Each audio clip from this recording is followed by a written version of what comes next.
안녕하세요. 반갑습니다. 풍성한 삶연구소 유혜연, 이영택입니다. 오늘은 신혼부부 시리즈를 한번 해보려고 그래요. 신혼부부 시리즈 1탄이라고. 신혼부부가 꼭 맞춰야 될 6가지를 1탄에 3가지, 2탄에 3가지로 나누어서 여러분과 나눠보기를 원합니다. 신혼부부가 맞추는 거예요? 네, 신혼부부가 서로를 맞추는 서로를 거.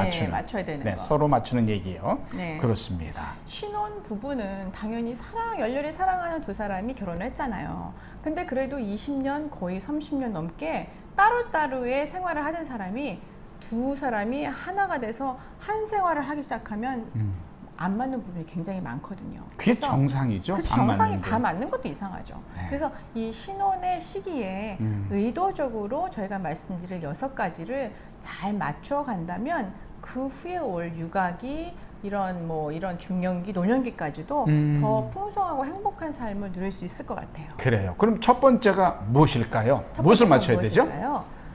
말씀드리는데 부부의 성입니다. 음. 성은 계속 말씀드리지만 하나님이 부부에게 주신 가장 아름다운 선물이고 특권입니다. 이 세상 누구와도 나누면 안 되는 거죠. 꼭 아내, 남편만이 가능한 일인 거기 때문에. 근데 이것을 신혼기에 잘 맞춰놨을 때 그 뒤쪽에 올 아름다운 육아기, 아이들을 기르고 노년기까지 행복할 수 있어요. 그래요. 부부의 성의 부분을 맞춰야 된다.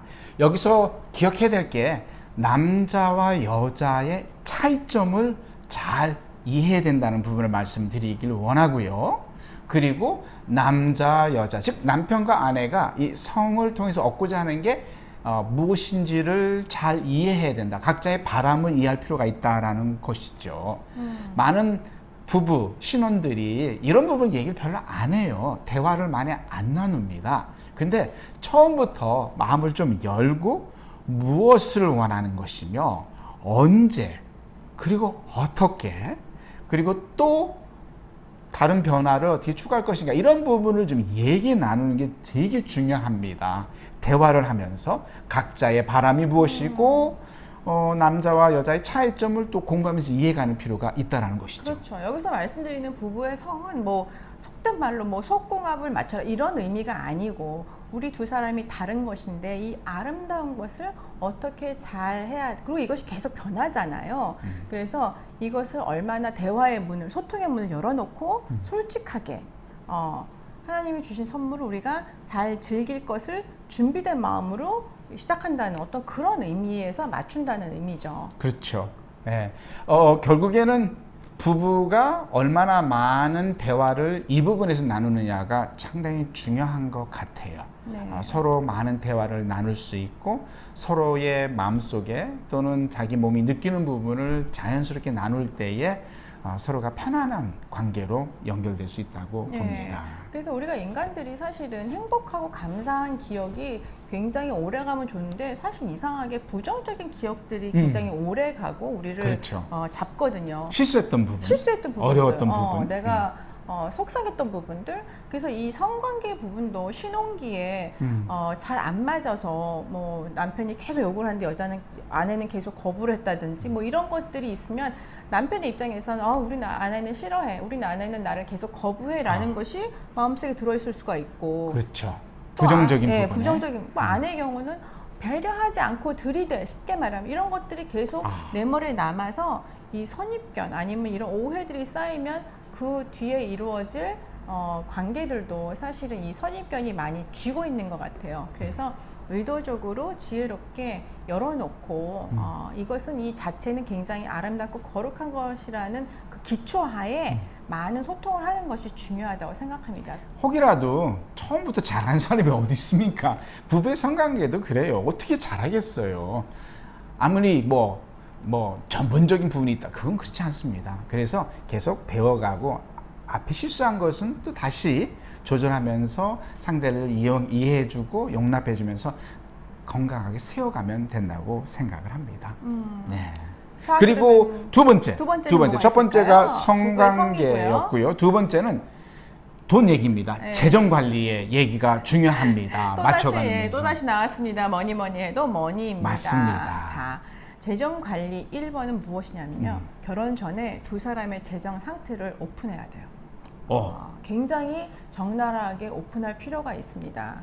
그러니까 어떤 분들은 이제 뭐 학자금 대출도 있을 수가 있고 뭐 이런저런 대출도 있을 수가 있고 빚이 좀 있을 수가 있어요. 또는 부모님을 계속 지원했던 부분이 있을 수도 있고 아니면 지원을 계속 해야 되는 부분이 아니면 뭐 로또를 맞아서 몇백억 숨겨놨을 수도 있어요.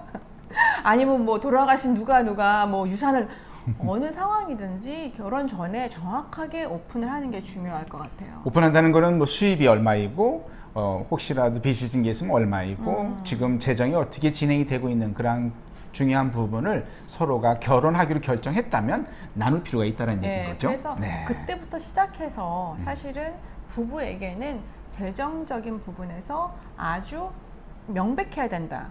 딴 주머니를 차지 않는 비결이 바로 이 나눔에서 시작된다고 보면 될 것 같습니다. 수입, 지출, 그리고 나서는 또 저금도 해야 되고요. 저금한 걸 가지고 투자도 해야 되고 이런 부분이 있거든요. 그런 부분을 어떻게 할 것인가 이런 것도 결혼해서 맞춰야 된다는 것이죠. 그렇게 생각하면 좋을 것 같아요. 우리가 두 사람이 결혼했을 때에 처음에 제가 수입도 별로 없고 공부하는데 그런데도 그때부터 제가 어떤 얘기냐면 우린 저금을 해야 된다라고 했는데 아내가 뭐라고 하는지 아십니까? 뭐라고 했었죠? 아니요. 달달이 살아갈 생활비도 없는데 무슨 저금을 해?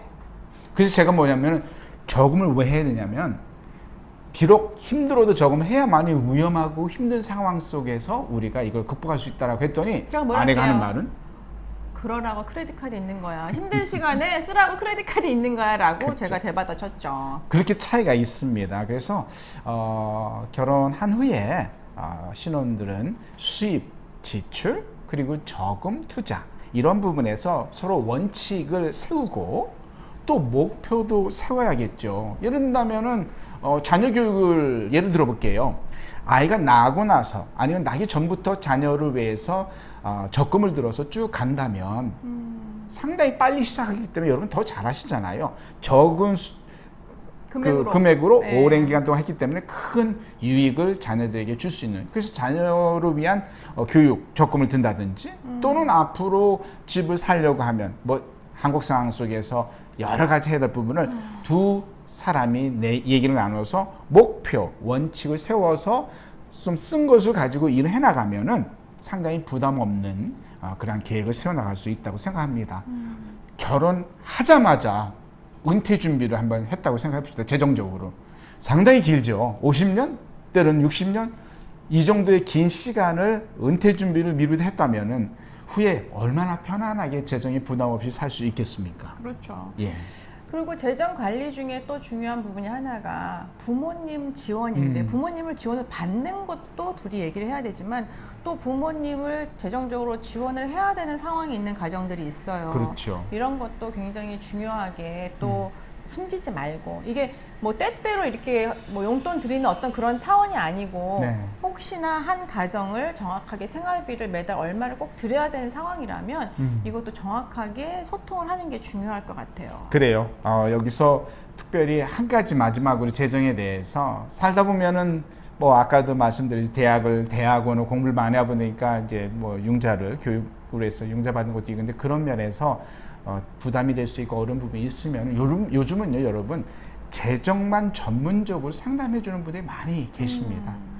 뭐 믿는 분들 그런 분들도 있기 때문에 그런 좋은 분들을 만나서 이제 신혼으로 살면서 시작하는 삶 속에 어떻게 계획을 하고 준비해야 되는지를 좋은 컨설팅 그 상담을 받으시면 상당히 좋은 그 결과가 나올 수 있습니다. 그래서 꼭 그런 부분을 한번 받아보시라고 말씀드리고 싶습니다. 네, 그래서 뭐 자산 몇백억 하시는 분들만 재정 전문가가 필요한 게 아니고 네. 정말 내가 학자금 빚이 뭐 5천이고 뭐 이런 것만 되더라도 이것을 어떻게 잘 지혜롭게 할 수 있는 것은 저희가 전문가가 아니기 때문에 그래서 꼭 신혼부부들은 적어도 한 번은 그래서 저희 같은 경우는 혼전 상담을 할 때 재정 관리를 할 때 재정 전문가와 같이 해서 그런 재정 전문가의 상담을 받는 그런 세션도 저희가 하나 넣거든요. 그래서 그렇지 않더라도 재정 전문가와 꼭 한 번쯤은 상담을 하셨으면 좋겠어요. 그 다음에 세 번째. 그 다음에 뭐가 있어요? 첫 번째는 부부 성을 맞춰야 된다고 말씀드렸고, 두 번째는 재정을 맞춰야 된다고 말씀드렸고 네. 세 번째는 인간관계의 우선순위를 맞춰야 된다고 말씀드리고 그래요. 싶습니다. 아, 그래요. 어떤 인간관계일까요? 그래서 인간관계는 우리 두 사람 외에 우리 다 인간관계죠. 뭐 식구들, 뭐 친정, 뭐 시집, 뭐 친구들, 동료들 이 모든 사람의 인간관계를 내가 싱글이 있을 때의 것들을 그대로 갖고 올 수 없는 것이기 때문에 네. 결혼을 하고 나서는 이 인간관계에 정리가 필요합니다. 그래요. 예를 들어 볼까요? 시가와 친가의 관계를 어떻게 만들어 갈 것인가 중요하죠. 시가는 제한적이고 뭐 물질도 제한적이고 그러면은 어떻게 시가 그리고 친가와의 처가와의 관계를 맺어갈 것인가. 여기에는 두 가지만 좀 기억하면 좋을 것 같아요.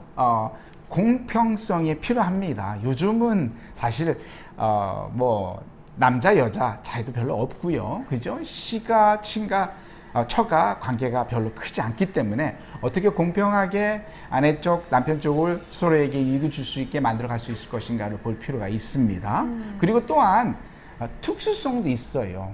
여전히 시가는 시가고 처가는 처가기 때문에 어느 쪽이 중요하다는 말이 아니라 처가 쪽에 시가 쪽에 그러한 특수성을 인정을 하고 처가 쪽에는 아내 중심으로 어떻게 만들어 갈 것이며 시가 쪽은 남편이 어떻게 연결할 것인가를 잘 맞춰가는 게 필요하다고 생각을 합니다. 네, 그래서 정말 여기서 중요한 것은 모든 인간관계를 정리하고 부부가 모든 인간관계의 우선순위 넘버 원이라는 것을 정확하게 인지하고 받아들이고 그 외의 인간관계를 정돈하는 게 중요한데 이제 식구들은 이렇게 정리를 하고 네. 친구, 직장, 뭐 직장 동료, 네. 뭐 이게 이성 친구들 수도 있고 동성 친구도 있을 수 있잖아요. 그렇죠. 그런 경우에도 역시 정리가 좀 필요하겠죠. 여기서 정리라는 것은 끝낸다는 의미가 아니 아닙니다. 정리하라는 게 아니고요. 네. 어떻게 재조정이죠. 그렇죠. 조절이 필요하다는 것이죠. 뭐 결혼하기 전에는 동성인 친구들하고 많은 시간을 보낼 수 있지만 이제 그럴 수 없지 않습니까? 그런데 그렇다고 해서 시간을 못 보내는 게 아니잖아요. 그런데 배우자가 이해하고 배우자가 또 허락할 수 있는 그런 상황 속에서 충분한 시간을 가지고 있는데 그렇죠? 이성 친구일 경우에 대해서 한두 가지만 말씀을 드리고 싶어요. 이성이라는 것은 친구 간의 이성도 있을 수 있고 직장 동료의 이성이 있을 수도 있습니다. 그런 면에서 중요한 한 부분은 배우자가 동의하는 부분에서 관계가 유지갈 수 있다는 겁니다. 그렇죠? 예, 이성이기 때문에 전에는 그래요. 결혼하기 전에는 그냥 친한 여자인 뭐라고 하죠? 그거 보고? 여사친, 남사친. 그렇죠. 네. 그런 친구의 관계를 아내가 어느 정도까지 이해하고 동의해 주느냐에 맞춰서 우리는 해나가야 됩니다. 그리고 남자뿐만 아니라 여자도 마찬가지죠. 그래야만이 마음이 편하게 진행이 될 수 있고요. 동성일 경우에는 이제 남편의 친구들은 아내가 이해해야 되고 만들어서 새로운 친구가 될 것이고 아내의 친구들은 남편이 그들을 만나서 새로운 친구가 만들어가는 그런 과정을 거치게 되겠죠. 그래서 사실은 특히나 이성 친구, 남사친, 여사친 아니면 뭐 이성의 직장 동료의 그 관계를 어떻게 정리할까에 가장 기본적인 건 제 생각에는 혹시나 1대1로 무엇인가 뭐 톡이나 뭐 전화를 했다 할 경우에 이것을 나의 배우자에게 꺼리낌 없이 보여줄 수 있다면 저는 그건 문제가 없을 것 같아요. 그렇죠? 그렇죠. 자체는. 근데 예. 이게 살짝 꺼리끼다 이런 관계는 정리가 그때는 정말 정확한 정리죠. 이렇게 정리. 예. 그러니까 들어가야 생각과 될 거예요. 마음속에서 정리가 필요하다는 그렇죠. 것이죠. 그래서 그 발음 기준이 어디냐면은 내가 이 이성 동료와 뭐 친구와 나눈 어떤 톡이나 어떤 전화나 이런 것들을 남편이나 아내에게 그냥 꺼리낌 없이 오픈할 수 있다. 그런 관계는 건강한 관계고 괜찮은 관계인데 조금이라도 꺼리낀다? 그러면 정리를 해야겠죠. 그렇죠. 이것은 나의 기준으로 봐서는 안 됩니다. 네, 배우자의 기준으로 이해를 해야 되죠. 그래서 어떤 배우자는 상당히 그냥 많이 포용적일 수도 있고요. 또 어떤 배우자는 되게 반응이 민감하게 보일 수도 있기 때문에 배우자의 기준을 보고 해나갈 필요가 있다고 생각합니다. 네. 오늘은 그 신혼부부 첫 번째 1탄으로 꼭 맞춰야 될 세 부분에 대해서 나눠봤습니다. 세 가지가 뭐였죠? 네, 부부에서 재정, 돈, 뭐니 해도 뭐니, 그 다음에 인간관계의 재조정입니다. 네. 자, 오늘 이렇게 세 가지를 말씀드렸고요. 다음 시간에 나머지 세 가지를 갖고 여러분을 찾아오겠습니다. 감사합니다. 감사합니다.